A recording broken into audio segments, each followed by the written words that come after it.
Bonjour à tous, donc aujourd'hui réparation d'un store, enfin de deux. Alors j'avais les deux qui étaient cassés, deux stores de Lanterneau mini Eki qu'on va trouver dans des caravanes et dans des camping-cars.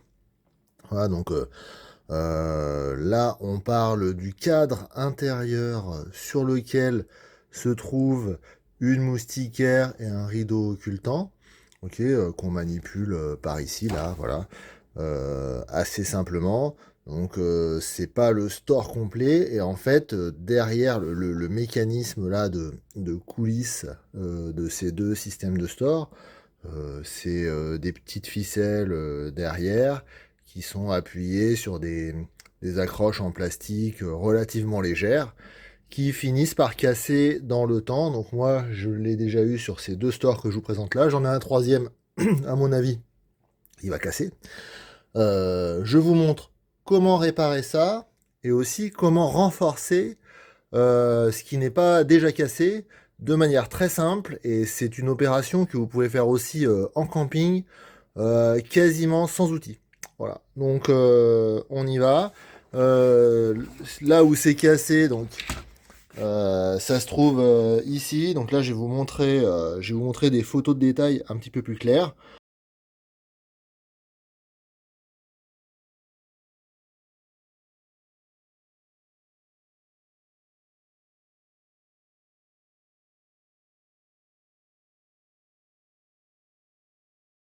Donc on se retrouve avec les fils qui traînent.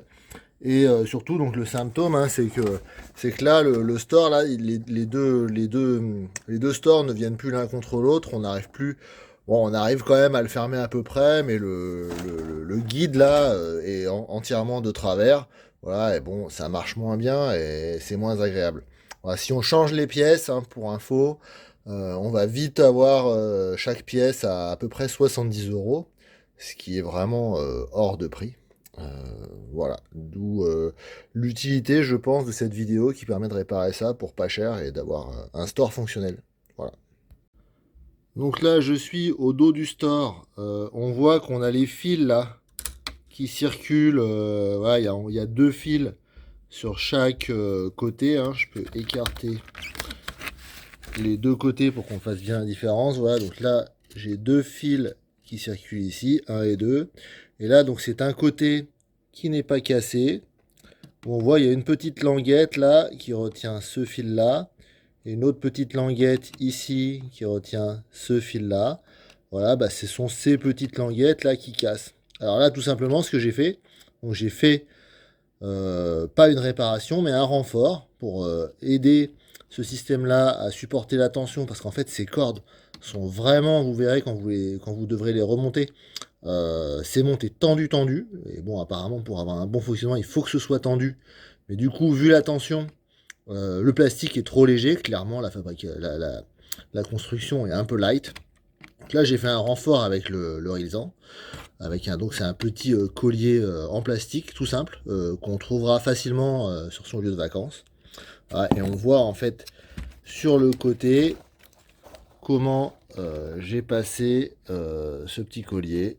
Voilà, tout simplement. Et il va aider le plastique à encaisser la tension, probablement retarder la casse. Alors, je peux pas le certifier, mais voilà, c'est ce que j'ai fait. Si je vais sur un élément qui a déjà été réparé, donc j'ai celui-ci.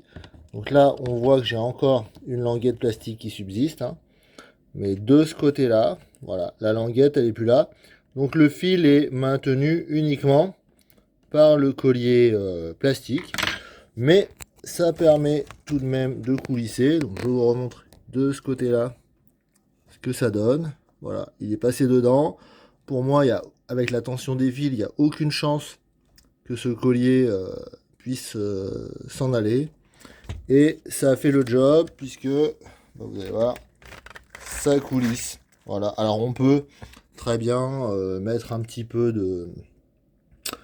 de spray lubrifiant silicone pour aider un petit peu à glisser, mais voilà, nous c'est pas des choses qu'on manipule énormément, faut y aller doucement et ça suffit.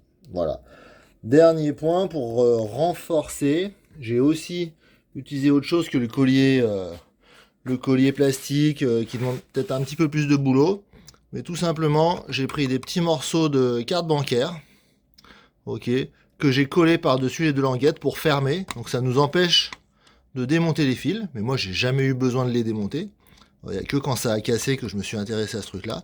Donc là, je pense que les deux languettes qui sont dessous, le fait de les raccrocher l'une à l'autre et puis de fermer avec ce collage, c'est collé à l'époxy. La super glue ne tient pas là sur ce plastique. Donc moi j'ai tenté un collage époxy qui, ma foi, tient pas mal. Je pense que ça va aider les languettes plastiques à supporter les contraintes. Voilà. J'espère que cette petite vidéo vous sera utile et vous permettra d'éviter d'aller vous faire arnaquer chez le vendeur de pièces de rechange de camping-car. Voilà, à bientôt, merci à tous.